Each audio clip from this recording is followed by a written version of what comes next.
Y desde esta óptica de la historia de la ciencia, lo que voy a hacer es hablar de una institución muy concreta, que es la Casa de la Contratación de Sevilla, y a partir de su dispositivo cognitivo, digamos así, más importante, ¿no? Que es un mapa, es el llamado Padrón Real. Y toda la producción cartográfica que se generó en torno al Padrón Real.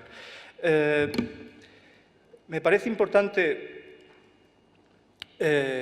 hablar de los antecedentes de la casa. Yo hablaré de instituciones, de prácticas que me gusta llamar artesanales, y de sus practicantes, como fueron pilotos, cartógrafos, cosmógrafos, también constructores de instrumentos, astrolabios, cuadrantes, ballestillas, etc.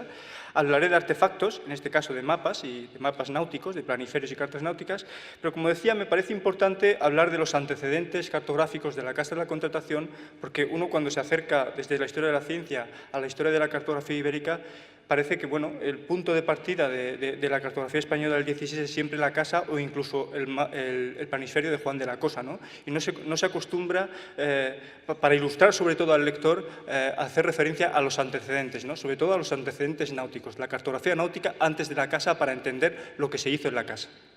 Y lo que voy a hacer es entrar un poquito en esos antecedentes, lo que yo llamo del paso del Mediterráneo al Atlántico. Hay un cambio de paradigma, fundamentalmente promovido por un fenómeno que todo el mundo conoce, un fenómeno que tuvo un impacto social muy revolucionario, sobre todo también en la vida cotidiana, como fue la expansión marítima de los europeos, que en otras palabras, a nivel más técnico, más cartográfico, podemos llamarlo como el paso de las cartas portulanas, de las que nos ha hablado magistralmente José María, a las cartas de latitudes, ¿verdad? Aquí está, ¿no? Digamos que en el mundo bajo medieval, el centro del universo de la cultura occidental en cuanto a náutica y cartografía es el mundo mediterráneo. Como consecuencia de lo que decía, de esta expansión marítima europea promovida por los portugueses en el norte de África a partir de la conquista de Ceuta y el desvelamiento de toda la costa atlántica de África promovida por el infante don Enrique el Navegante y sus pilotos, pues bueno, tuvieron que recurrir a la tradición cartográfica que tenían más a mano, ¿no? Y esta era la cartografía portulana. Por tanto, hubo una adaptación de la cartografía portulana a la primera cartografía atlántica. Y esto se hizo incluso con el contacto directo entre el infante don Enrique y cartógrafos procedentes de la escuela mallorquina, ¿no? Claro, en este desvelamiento del litoral atlántico de África se llegó a un punto muy temido por los pilotos portugueses, como era el Cabo Bojador, ¿no? El Cabo Bojador, que está en el noroeste de la costa africana, ¿no? Claro, aquí las corrientes marinas eran muchas y muy peligrosas, y para superar estas corrientes y volver a la línea de costa africana habría que adentrarse mucho en el Atlántico, lo que conllevaba que, lo curioso es que las cartas portulanas, para navegar por el Mediterráneo no se navegaba más de 48 horas sin avistar un punto de referencia, un punto terrestre. Pero claro, si nos adentramos en la inmensidad del Atlántico, esto no pasa, ¿no? Es decir, estás perdido en la inmensidad del océano. Entonces, claro, aquí es donde se pone en duda y se empiezan a percibir las limitaciones de la cartografía mediterránea. Y hay que buscar nuevos modelos, pero sobre todo nuevos modos de navegar, que ya no son por estima, sino por latitudes observadas, ¿no? Que esta es la gran contribución, digamos así, de los portugueses a la ciencia moderna, la adaptación e incluso simplificación de la astronomía clásica a la navegación, lo que se ha dado en llamar la navegación astronómica, ¿no? Que lo vemos sobre todo en instrumentos como el astrolabio y el cuadrante, instrumentos de la astronomía clásica adaptados a un fin muy práctico y particular, que es la navegación por el Atlántico. Y es a partir de ahí que surgen las cartas de latitudes, ¿no? Cartas fabricadas a partir de los procedimientos y de las técnicas de la navegación astronómica. Pasó una cosa muy curiosa, y es que a pesar de que esta navegación astronómica ya se está llevando a cabo en Portugal desde los años 60 del siglo XV, no tenemos cartas de latitudes portuguesas del siglo XV. Solo tenemos este tipo de cartas que siguen siendo cartas procedentes de la tradición portulana. Solo que, claro, el foco de atención, la representación geográfica cambia, ¿no? Ya no es el Mediterráneo lo que nos interesa, sino el norte de África y el Atlántico, el primer Atlántico, este Atlántico del norte de África.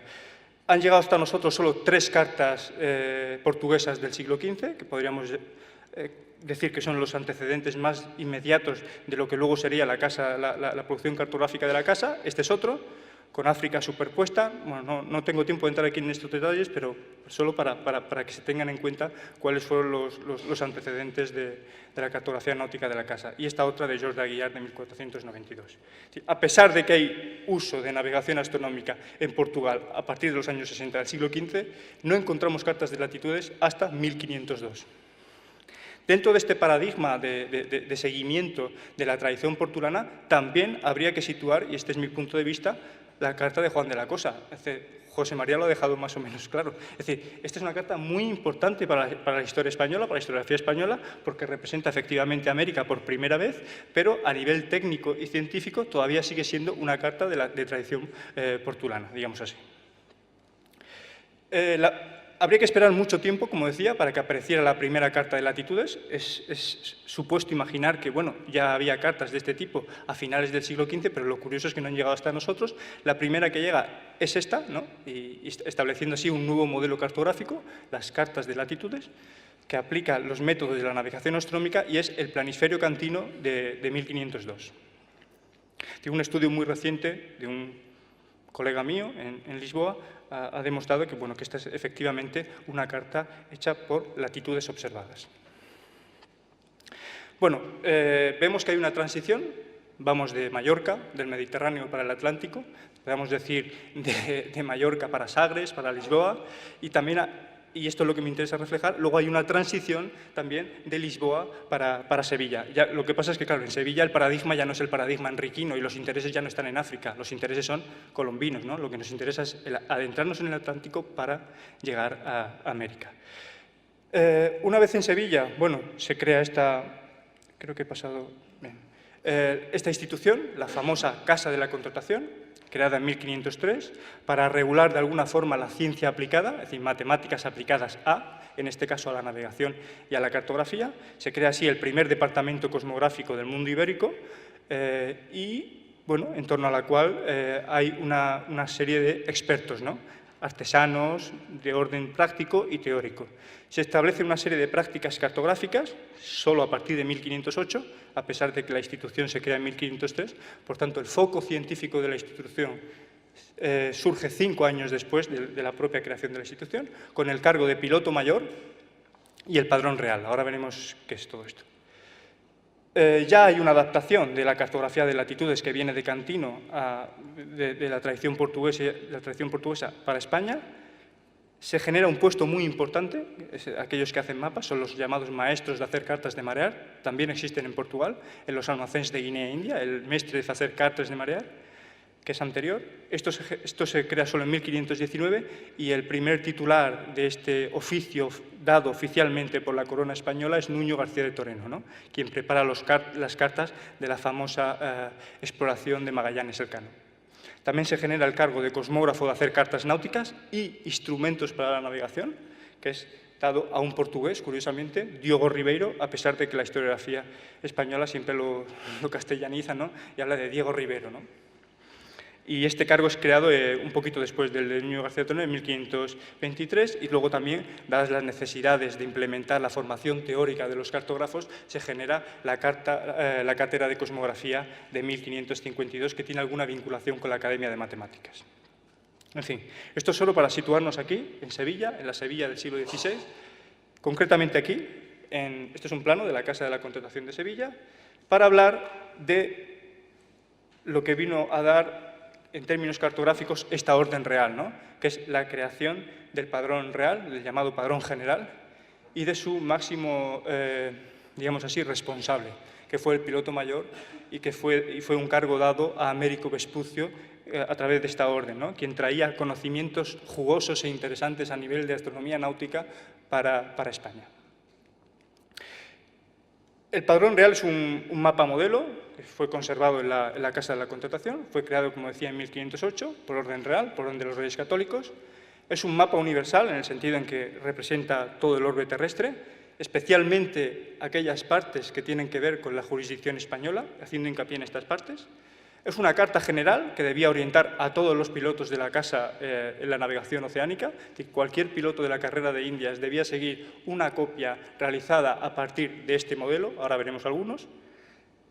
Es un modelo construido de acuerdo con las nuevas informaciones sobre los descubrimientos que llegaban a Sevilla, por tanto, las cartas que llevaban los pilotos eran objetos de información de ida y vuelta, ¿no? Y, por tanto, era una representación cartográfica en continua y progresiva realización, es decir, no había un patrón definitivo, ¿no? Era un mapa en continua construcción. Era una carta, como decía, por eso hablaba de los antecedentes, portulana en el Mediterráneo, porque todavía funcionaba. Es decir, y de hecho, las cartas portulanas, como se ha visto, llegan hasta el siglo XVII y XVIII. Pero, claro, dadas sus limitaciones para navegar por el Atlántico, el padrón tenía que adoptar las últimas novedades técnicas a nivel de cartografía, ¿no? Por tanto, una carta portulana en el Mediterráneo, pero también una carta de latitudes en el Atlántico. Bueno, esto de mantenido en secreto es relativo, ¿no? Esto es sobre todo una construcción historiográfica, a pesar de que es verdad de que el padrón había una orden de conservarlo en un baúl cerrado con 2 llaves, una para el director de la casa y otra para su responsable, que era el piloto mayor. Pero claro, es fácil imaginar que una copia del padrón a bordo de una nave rumbo a América, pues el carácter de secreto pierde mucho valor, ¿no? Es difícil mantener esa información en secreto cuando hay portugueses, italianos, españoles a bordo y la información es rápidamente, circula con rapidez y es altamente maleable, ¿no?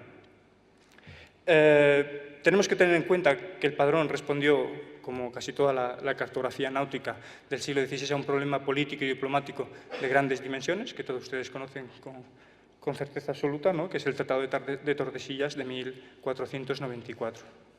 Como decía, reúne una serie muy grande de tradiciones cartográficas y no solo náuticas, por tanto, podemos hablar de una cartografía altamente híbrida, ¿no?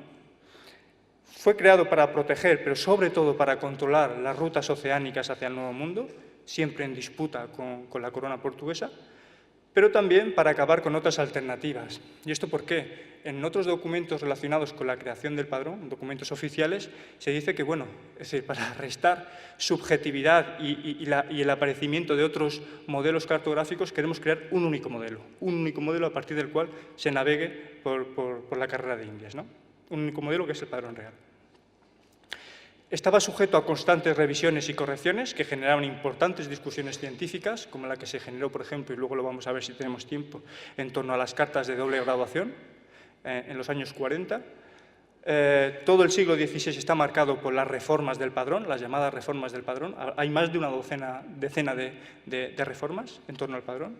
Su responsable, como digo, es el piloto mayor de la casa, que empieza con Vespucio y acaba con, por ejemplo, el último responsable, piloto mayor responsable del padrón conocido es Andrés García de Céspedes, ¿no? Estamos ya a inicios del siglo XVII, en 1606. Y como decía también, pues todas las cartas de marear, las llamadas cartas de marear, utilizadas por los pilotos de la carrera de Indias, tienen que hacerse de acuerdo a este padrón, ¿no? Bien, en esta historia existen muchos misterios. Uno de ellos es qué pasa con esa producción cartográfica, si la hubo, entre el mapa de Juan de la Cosa, de 1500, y la creación del padrón real en 1508, ¿no? Pues hay muy pocos ejemplares, o casi ninguno, que hable de la cartografía española en ese periodo. Pero además, a partir de la creación del padrón real en 1508, tampoco se generan inmediatamente muchos mapas que hayan llegado hasta nosotros. Supuestamente los hubo, ¿no? Pero lo que sí hay son este tipo de esbozos cartográficos, que podemos llamar esbozos, bocetos, y no propiamente cartas náuticas. No hay líneas de rumbo, no hay escalas de latitudes, no hay escalas de troncos de leguas, no hay rosas de los vientos, ¿no? Por tanto, esbozos, casi todos ellos vinculados a Andrés de Morales y que representan la zona del Caribe, hasta llegar a esta carta de 1518, ¿no? Es decir, Vespucio fue nombrado piloto mayor en 1508. Luego hay documentos que hablan del permiso que se le da a su sobrino, a Juan Vespucio, para sacar traslados del padrón. Por tanto, era supuesto que hubiese un padrón en 1512, porque se permite al sobrino de Juan Vespucio hacer copias, los llamados traslados son copias del padrón real, pero no aparece una carta náutica propiamente dicha hasta 1508. Esto es una carta que una persona aquí presente, María Luisa Martín Meras, conoce muy bien, ha hecho un gran estudio sobre ella, y los trabajos recientes de un colega mío también en Lisboa ha demostrado que se trata de la primera carta de latitudes realizada en el contexto de la Casa de la Contratación para representar el Caribe y el norte de América del Sur. Bien, aquí a la hora de preparar la ponencia y la presentación me he encontrado con un gran problema, ¿no? Digo, bueno, cuando llegue a esta altura llevaré ya 15-20 minutos de charla y ahora tengo que sintetizar mucho para hablar propiamente de la producción de planisferios de la casa. ¿Qué hago? Pues lo que he hecho ha sido seleccionar una serie de mapas, de cartas, sobre todo planisferios, de la Casa de la Contratación, y en cada uno, es decir, los que considero más emblemáticos, y en cada uno de ellos resalto un aspecto que puede ser importante para entender lo que fue el mundo de los mapas en el siglo XVI. El mundo de los mapas españoles en el siglo XVI, y se entiende, en el mundo de los mapas se entiende náuticos, ¿de acuerdo? Cartografía náutica. Este es el primero de ellos, porque tiene una historia muy curiosa y porque, digamos así, ejerció de modelo para todo lo que viene después. Esto es una carta desaparecida en la Segunda Guerra Mundial, por tanto lo que tienen delante es un facsímil de 1843, creado por un militar alemán, Otto Pregel, y se hizo en Sevilla en 1519 en el contexto de preparación de la expedición de Magallanes Elcano, en el grupo de portugueses que vinieron con el proyecto de expedición a Sevilla, ¿de acuerdo? Y uno de ellos fue George Rainel, ¿no? Hay estudios que demuestran que pudo ser del hijo de Pedro Rainel. Y uno de los aspectos curiosos es que, a pesar de tratarse de un portugués, ya estaba claramente trabajando para la corona española hasta el punto de que representa las Molucas en aquella parte. No, no era esto lo que yo quería hacer. Bien. Bueno, como no controlo el bicho este, vamos a pasar directamente a la representación de las Molucas, ¿no? Pero ya al oeste del meridiano de Tordesillas, ¿de acuerdo? Por tanto, esto es un aspecto que nos vamos a encontrar en el resto de la producción cartográfica de la Casa de la Contratación. Un segundo ejemplar sería este, de 1522, de García de Toreno, y es muy destacable, y responde a toda esa producción de mapas que tiene que ver y está directamente relacionada con la información que trae Magallanes Elcano de su expedición. Es decir, si hay una parte, un capítulo que debe ser importante dentro de la historia de la cartografía universal, digamos, debería ser la producción de mapas en el contexto de los años 20 en la Casa de la Contratación de Sevilla, ¿de acuerdo? Y uno de ellos es esta carta, ¿no? Y sobre todo la producción de mapas que va de 1522 a los Ribeiro, ¿no? De 1529. Si tuviéramos que destacar un aspecto de esta carta, bueno, son muchos, yo lo que he traído ha sido un detalle de esta parte, ¿no? Que es el antimeridiano de partición, ¿de acuerdo? Por tanto, hay un meridiano, que ya aparece en la carta de Cantino, y luego se genera toda la discusión después de la expedición de Magallanes Elcano en torno al antimeridiano, que separa las tierras de jurisdicción entre España y Portugal. Otro ejemplar sería este, ya estamos hablando de un planisferio, y es importante por muchos motivos. Uno de ellos es científico, es técnico, en el cual yo no había reparado y llamaron mi atención hace muy poquito, y es que es el primer planisferio de la casa que representa el mundo de acuerdo a los 360 grados de longitud de la línea ecuatorial, ¿de acuerdo? Pues es el primer intento de representar el globo completo sobre un planisferio. Yo lo he traído aquí por otros motivos. Si es importante tener en cuenta el contexto de Tordesillas, también el del desvelamiento cartográfico del Nuevo Mundo, ¿no? Como se ve aquí, por ejemplo, ¿no? Y ya estamos en el estrecho de Magallanes, ¿de acuerdo? Sí, otro aspecto que tiene que ver con lo que fue el mundo de los mapas náuticos en la España del siglo XVI. Otro aspecto que quería destacar es el aspecto también que se ha dicho ya en las conferencias anteriores, ¿no? Que tiene que ver con el lujo, ¿no? Con el mundo del arte, de las colecciones, ¿no? Y es esa cartografía suntuaria, esa cartografía lujosa, ¿no? Como es el planisferio Salviati y ahora veremos también el planisferio Castiglioni, precisamente porque fue producido probablemente a partir de un modelo del padrón real de la casa, pero entregado como ofrenda, como regalo en la boda de Carlos V a los embajadores papales que fueron a su boda, ¿no? De hecho, aquí vemos el escudo de armas cardenalicio de Salviati. Y también una embarcación que, no por casualidad, en 1502, después de la expedición, dice, esta nave dio la vuelta al mundo, ¿de acuerdo? Es decir, hay como una bandera en la embarcación con el símbolo de Carlos V del águila bicéfala, de dos cabezas. Este es el otro, dado también como regalo a los embajadores papales que asistieron a la boda de Carlos V, es el planisferio Castiglione.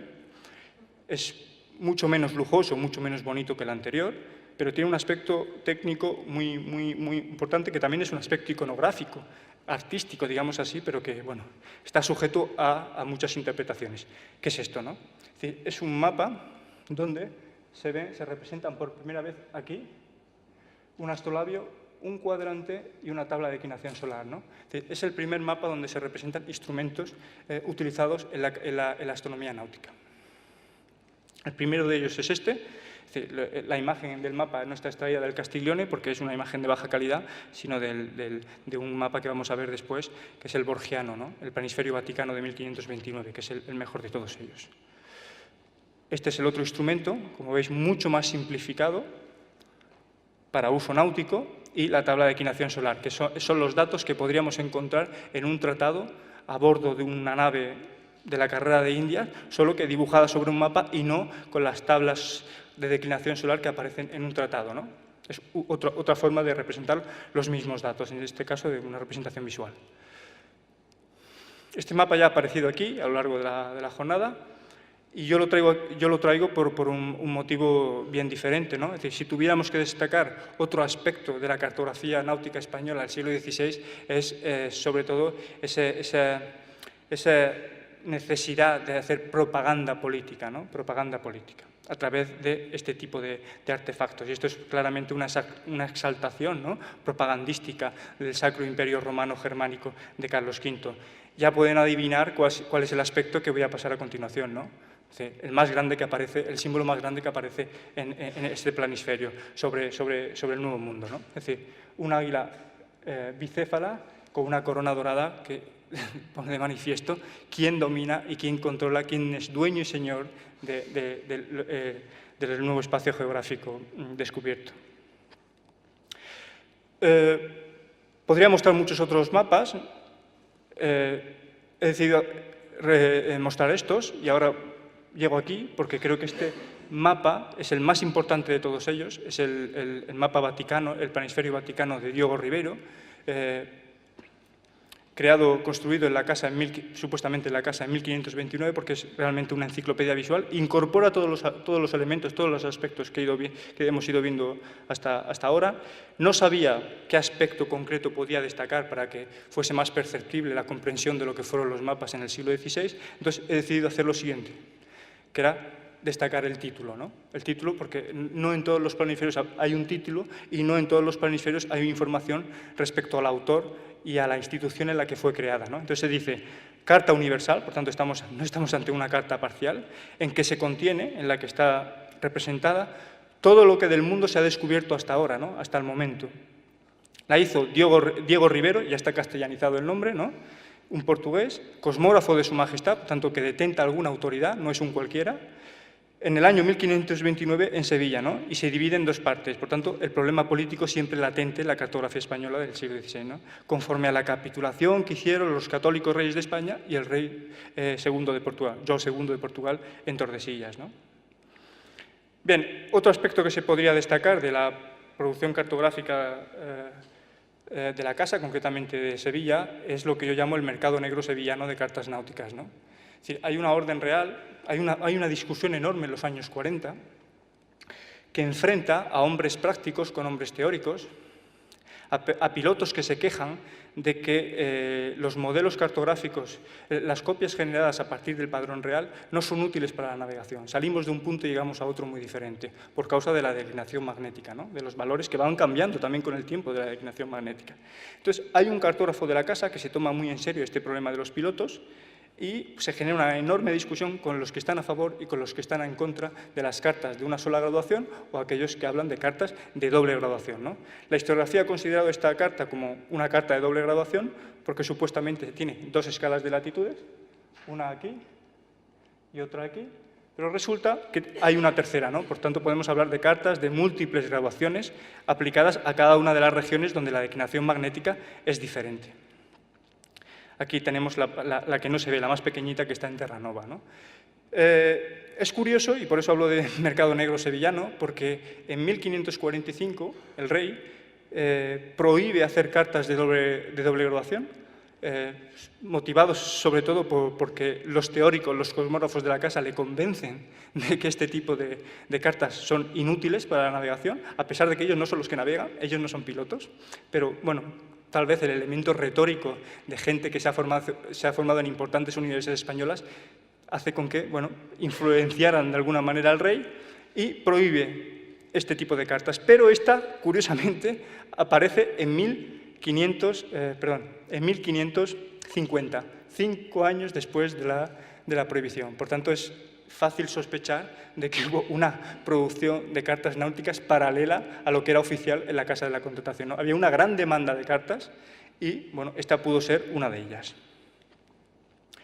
Y para acabar, no podía acabar de mejor manera que representar esta monstruosa carta náutica de grandes dimensiones, la más grande que se conoce de la Casa de la Contratación. La única pena es que está en 4 trozos, no está unida, tiene que ser estudiada por trozos, aunque con programas informáticos modernos se puede unir y ver realmente la belleza y la riqueza de este tipo de mapas. Si tuviera que destacar algo, pues es nuevamente muy difícil. Lo que he hecho ha sido traer solo la segunda parte, el segundo trozo, que representa sobre todo Brasil y América del Sur en general, y hay muchos aspectos a destacar aquí, ¿no? Aquí nos encontramos, por ejemplo, como la línea de partición de Tordesillas, también encontramos aquí una escala de latitudes, encontramos el meridiano tolemaico donde supuestamente acababa el mundo occidental, y también la distribución por climas, por regiones, a la que hacía referencia la geografía de Ptolomeo, ¿de acuerdo? Tanto, estos aspectos de carácter científico, técnico, político, diplomático, propagandístico, incluso simbólico, son los que dominan la cartografía española, la cartografía marítima del siglo XVI. Y esto es todo lo que tengo para decir en 30 minutos. Gracias.